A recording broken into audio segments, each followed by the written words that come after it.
when I was suspended in those circumstances, which a lot of people say are ridiculous, given that I laughed at a joke that someone made, maybe a bit of a saucy joke, but after the watershed at 9 p.m. at night, he was very, very quick to condemn that and immediately take the job. And the problem is, once you lose the respect of your audience, the respect of your viewers, it's very difficult to get it back.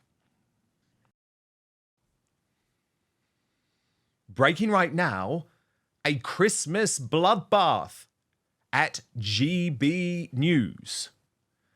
This all happened when the presenters had gone off for their Christmas holidays, had announced that they would be returning in the new year in just a couple of weeks, until the bosses decided to drag a few unfortunate souls back to the office and say, "Don't enjoy your festive season, you're fired." Mark Dolan announced the news on X, writing, "GB News have made the decision to permanently relieve me of my duties at the channel. I will speak publicly about this in due course." And Mark Dolan wasn't the only casualty. Isabel Webster, Eamon Holmes' longtime co-host on The Breakfast Show, was also brutally sacked. Jacob Rees-Mogg had his hours on the channel cut in half. So what is going on? What is this about? Is it to save money? Is it to get rid of presenters who challenge the narrative? Or is there something else afoot? And the other question is, and look, I'm not someone that ever likes to dance on someone's grave. Absolutely not. And I'll talk about my personal experience with Mark Dolan in just a moment. But it's only fair of me to present both sides of the picture. And there are some people saying, well, this is what happens when you give in to management, when you become their bitch, when you are prepared to throw your colleagues under the bus. Lawrence Fox posted on X, sarcastically, of course, it's Lawrence Fox. GB News called me up today and said they wanted me back on a contract of £30 million a show, with a helicopter, my own butler, personal trainer, 38 speechwriters and chef. I told them that my price was free speech and not stabbing your colleagues in the back. They declined. Our superstar panelist, Lilani Dowding, added of Mark Dolan, "He fed the alligator and he was still eaten. Hope it was all worth it. I won't forget his statement about you and Dan. He was pretty fast off the bat with that." And a lot of reaction as well from the GB News audience. Steve Shasby wrote, "I don't like to see anyone lose their job, but I bet you wish you'd spoken up for Dan Wootton now." And Debbie Eaton added, well. It turns out throwing your former colleagues under the bus in a struggle session to save your own ass backfired on you. Good. Similar from Mrs. Reality Undercover, who wrote, "GB News isn't living up to its claim to be the home of free speech. So many of the good ones have gone now. I will be sorry to see you go, Mark." Calvin, Dan, Mark Stein, Alex Phillips, Neil Oliver, Andrew Neil. Andrew Doyle, sorry. No one wants Andrew Neil back. And they went on to say, "I know Neil is on the YouTube channel, but it's not the same. And Andrew appears to have left to do other things, but the channel is losing appeal for viewers who were there from day one. Liam Halligan gone, Colin Brazier gone, Ray Addison gone. Will we ever see John Cleese on GB News again?" I think I know the answer to that. Boris Johnson's show never got off the ground either. And indeed, a member of the Outspoken audience put together a list of all of the folk who have been unceremoniously dumped from GB News, and it is quite something, the talent train. Mark Stein, Kirsty Gallagher, Andrew Neil, Colin Brazier, Alex Phillips, Simon McCoy, Darren McCaffrey, Anaya Floran-Oman, Gito Harry, Daisy McAndrew, Dominic Frisby, Rachel Sweeney, Rosie Wright, Mercy Moroki, Dahana Davidson, Becca Hudson, Isabel Oakeshott, Paul Hawkins, Calvin Robinson, Lawrence Fox, Rhiannon Jones, Mark Longhurst, Arlene Phillips, Pip Thompson, Dan Wootton, Liam Halligan, Ray Addison, Polly Middlehurst, Albion Ancona, Andrew Doyle, Mark Dolan, Isabel Webster. Goodness me, it's a dangerous place to work. Christina Neil Hamilton with me now. Now, look, I know you guys love Mark Dolan. I completely understand that. And you know my history with Mark Dolan is an interesting one because I got him his job on the channel. And he was nice enough to message me before this news became public yesterday. However, Christine, when I was suspended in those circumstances, which a lot of people say are ridiculous, given that I laughed at a joke that someone made, maybe a bit of a saucy joke, but after the watershed at 9 p.m. at night, he was very, very quick to condemn that and immediately take the job. And the problem is, once you lose the respect of your audience, the respect of your viewers, it's very difficult to get it back. Well, I can't remember who said it, but you read out somebody's comment on Twitter. I refuse to call it X. Sorry, Elon, it's Twitter. That if you feed the alligator, eventually it's going to bite you. But the list of names you've read out is astonishing. I had forgotten about some of them. But I mean, for a channel to lose one or two good presenters might be regarded as whatever the Oscar Wilde quote is, careless.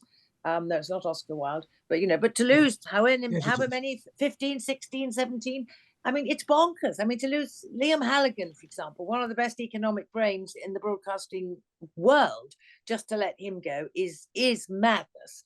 And I don't know what's going on. I know they're always trying to save money. For example, I used to do Nana's show every Sunday afternoon, and then they suddenly turned around and said, we're not going to pay your travel anymore. Well, it's not a huge amount of money, but I just thought, sod it, it's a 200-mile round journey for me, and I can't be bothered anymore. I'm not going to do it. And they wanted me to do 3 hours instead of 2 hours, and no travel. So, I mean, I don't do it anymore. I mean, I'm not a great big loss, but I think it's this penny pinching, etc. And whether they want compliant people, I don't know, but to lose you, to lose Mark, and Colin Brazier, you mentioned right early on. I used to do Colin's show 2 or 3 years ago, and I was very happy doing that once a week. And then suddenly, bang, he's gone, and Mark Longhurst has gone. I don't know what's going on.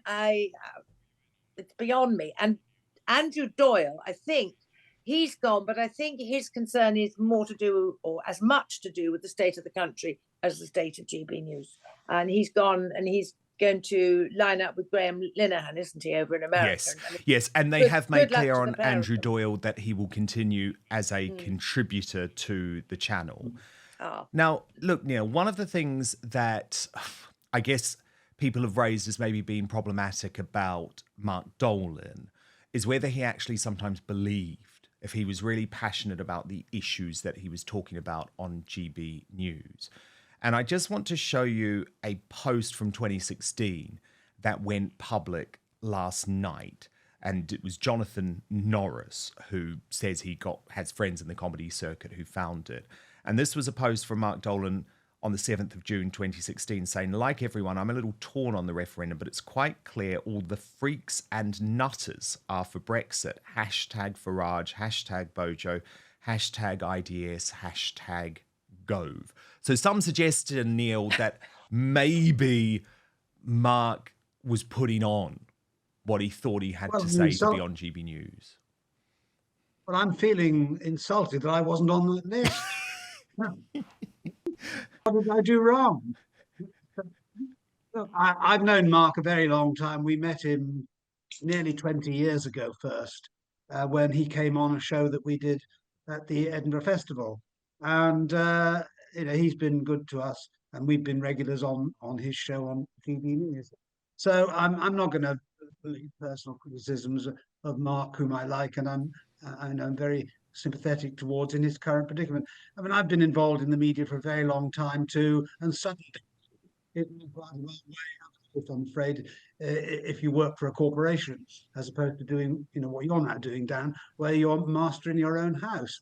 And that is the future. That is the future. Yeah. But look, I completely agree. It's a horrible thing to happen to someone a week before Christmas. Mark had announced that he was going to be returning to the show on the 11th of January, called into the office and told never come back again. And as I say, this is someone who had been a bitch for the channel, who had done anything that he was told to do, even if it was throwing his colleagues under the bus. Look, I want to bring on our mutual friend, Lady Colin Campbell, who is here for the after show today. But Lady C, I really wanted to get your view on this because GB News seems to be shedding talent and promoting very cheap, very pliable people into the top jobs now. But what do you make of this decision for them to axe Mark Dolan, Isabel, Webster, and also cut back Jacob Rees-Mogg's days? But first, with the holidays creeping up faster now, goodness, it's less than a week, right, than your aunt's fruitcake recipe, I've got something way better to share with you. If you want to look sharp for all those festive gatherings and maybe finally win that Best Groomed at the Family Dinner award, check out the latest masterpiece from Manscaped, the Chairman Pro Electric Foil Shaver. Trust me, this is like Rudolph for your face, guiding you to a smooth, irritation-free shave. So let's dive into the goods. The Chairman Pro is armed with not one, but two interchangeable skin-safe blade heads. Think of them as your grooming superheroes. The skin-safe 4-blade foil for when you want that baby bottom smooth, and the skin-safe stubble trimmer for when you want to keep some stubble but clean it up a bit. Both keep you looking sharp while minimizing razor burn and irritation, because nobody wants to show up to the holiday party, right, looking like they lost a fight with a Christmas tree. But wait, there's more. The Chairman Pro has Flex Adjust technology, which is basically like the holiday miracle of shaving. It's sort of like Santa's elves made it just for you. The blades and pivoting head adjust to every curve of your face and is gentle on the neck area as if they had the gift of foresight. So go ahead, kiss that awkward jawline patch goodbye. No more pretending it doesn't exist while you hope nobody notices under the mistletoe. And if you want even more precision, on the right side of the bracket, there's a precision lock. When you lock it, the blade head sits firm so you can achieve a more precise shave. And here's something that's going to make your grooming routine even easier. The Chairman Pro is waterproof. So yep, you can use it right in the shower. And the waterproof feature doesn't just make shaving easier, it also simplifies cleanup too. Just a quick rinse under the sink and you're all set. The Chairman Pro isn't just for daily shaves either, it's powerful enough to tackle up to 5-day growth, making it perfect whether you're shaving every day or just tidying up after a few days. And with up to 75 minutes of runtime on a single charge, you'll have plenty of juice to go from Santa's beard to smooth as a snow angel. See what I did there?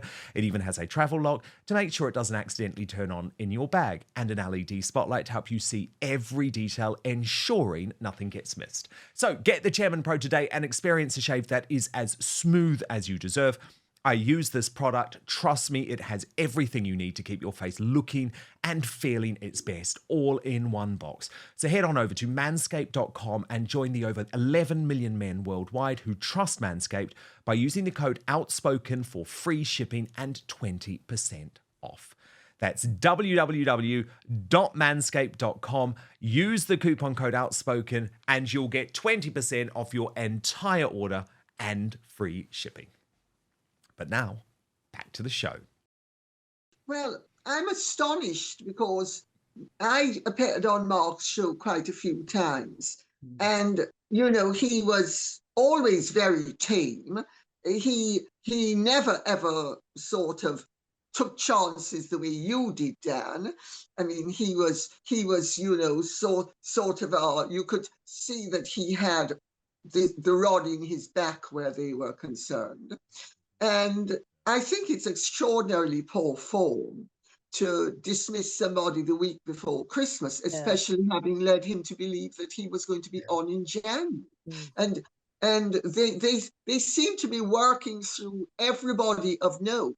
I'm wondering if it's that they don't have the money to sustain people who are of quality, and they're going to end up with flotsam and jetsam who will be happy to go on for little or nothing, and maybe even nothing. And that's just my take on it. Well, I mean, that is literally happening. I mean, that is literally happening. They've cancelled lots of contracts, and the guests do tend to now go on for nothing. And so what that means is you get very young, very fame-hungry, very inexperienced people. And, for example, the person who's replacing Mark Dolan used to be the producer on my show. So it is interesting. Certainly, I think a lot of this does feel like it's cost-motivated, put it that way. Who is replacing Mark? Ben Leo. Oh, Ben. Yeah, who was my producer, actually. So it's It's quite surprising, Well, Christine, Ben's isn't it? bright. I mean, he's bright. He's bright and he's capable. But I mean, good luck to Ben. But I mean, I don't think Mark should have been shoved out the way he was, no matter what. Yeah, it's certainly And not. Dan, Yes. Dan, you're talking about cost. I didn't know until you mentioned it earlier that Jacob Rees-Mogg has had his hours cut. So presumably he's now doing 2 days a week instead of 4. Yes, As I that's right. understood it, for 4 hours a week, 4 hours, 4, not a day, a week, he was getting £350,000. He had to declare it in the Register of Members' Interests. Now, that is insane money for anybody. And that couldn't continue. Why didn't they, if they wanted to keep Jacob at all, why didn't they just say, please, will you do it for less? Which I'm sure he would have done. I'm sure he would have done. He doesn't need the money. I don't know. I'm sure he would have done it if you took 3-5 off the front of the figure. He would have done it for that, wouldn't he? But because he wanted the platform. I mean, he is going to be replaced for the 2 days that are going to be axed by Matt Goodwin, I think. So, I mean, I think he is a catch for GB News. I think he's an excellent broadcaster. I mean, I like Ben Leo as well. And yes, of course, he is young and inexperienced, but I think that he's developed as an engaging presenter. And so I'm not against changes of that kind. They're inevitable in this kind of world. And I do agree with Lady C and with you, Dan, that it was almost sadistic to axe people in the week before Christmas in the way that has happened. I do think that is unacceptable and isn't going to stand them in good stead in the longer term, because if you get a reputation for that kind of unnecessarily ruthless behavior, then people are going to be wary about committing themselves to you as an employer. Well, look, all I will say is that, my God, there is life after GB News.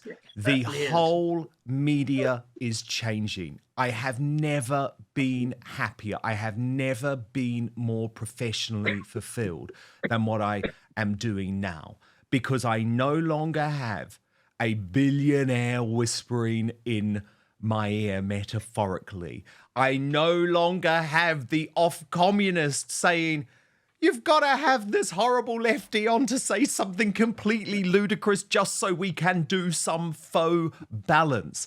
And I no longer have executives who edit what I say, or at least try to edit what I say. This is the future of media.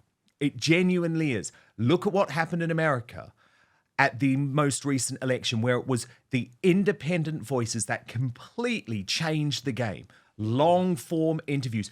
Only talk about advertisers who you actually believe in and are actually passionate about. And look at you guys. Christine now hosting her own interview show on a new media platform. Lady Colin Campbell, a YouTube sensation who is watched by tens of millions of people a month. The game is changing.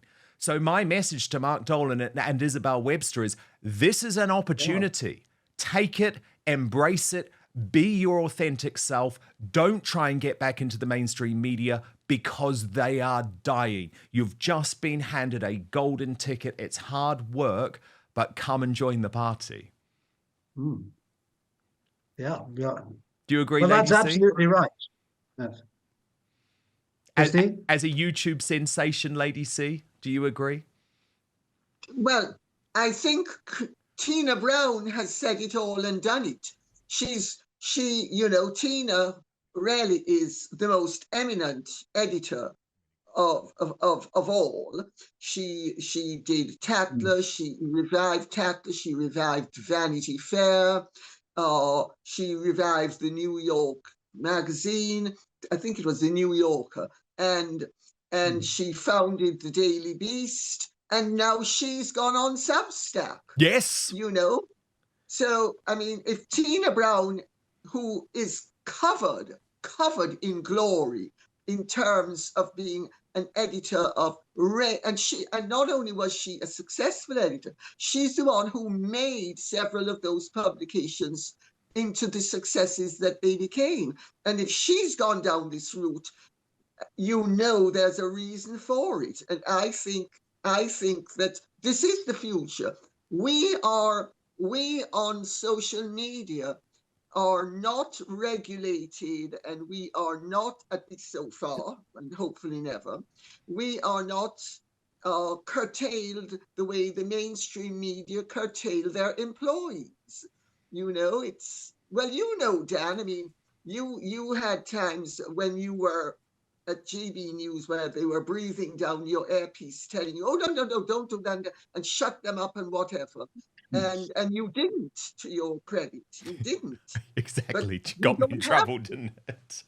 Got me in No, trouble. but you But don't no, have I didn't, and I'm proud that I didn't. And actually, I think the channel has become very sanitized in a lot of ways. I think it is the mainstream media. I don't want to be the mainstream media. I don't trust the mainstream media. So indeed, there are opportunities here.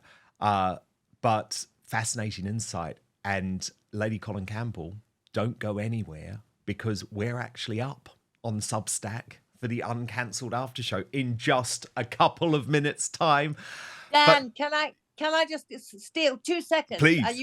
You kindly mentioned that I'm doing Yes. interviews for a new channel, and the latest interview that's just gone up is with, would you guess, Lady C, and it's only been up for about 48 hours, I think. It's already So had where lots can we and watch? Where can we watch? It's on onevsp.com. onevsp.com, or go to my Twitter, Lady C's Twitter, or onevsp.com Twitter, and you'll find it there. And it's quite long, because she does talk quite a lot, don't you, Lady C?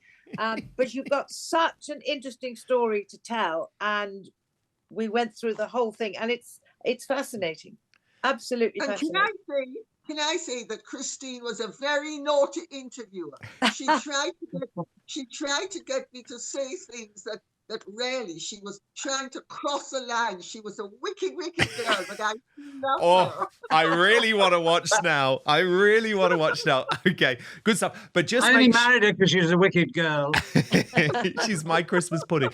But look, just make sure you go to onevsp.com after you've watched the after show with myself and Lady Colin Campbell. Absolutely. But Neil and Christine Hamilton, absolute joy to have you. Thank you for all of your support of Outspoken all year long. Merry Christmas, and I can't wait to see you in 2025.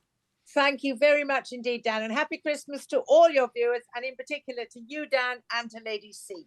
Thank you so much, guys. You too, both of you. Thank you so much for watching Dan Wootton Outspoken. Please click on my face just to the bottom left to subscribe to this brand new independent news source, and turn on the notification bell so you'll be alerted to our brand new live shows, uncancelled interviews, and special royal episodes. Outspoken is also now available as a podcast, so you can listen to the show every weekday on the go, wherever you are.